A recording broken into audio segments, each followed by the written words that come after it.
You ask Tiger to solve. This deals with linear equations with one unknown.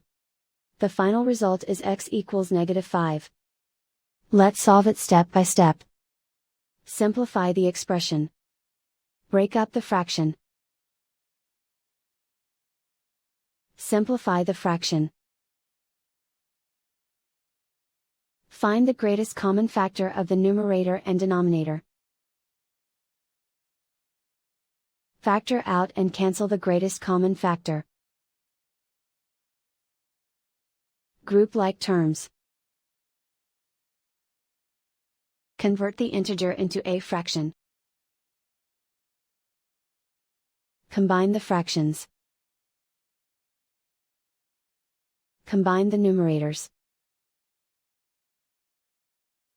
Group all constants on the right side of the equation. Subtract 5/2 from both sides. Combine the fractions. Combine the numerators. Reduce the zero numerator. Simplify the arithmetic.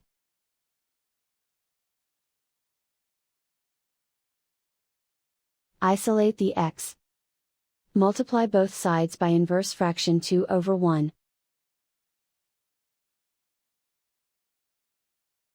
Group like terms.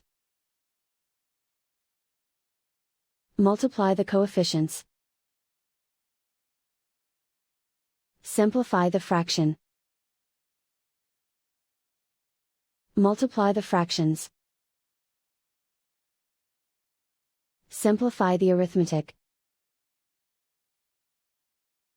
And so the final result is x equals -5.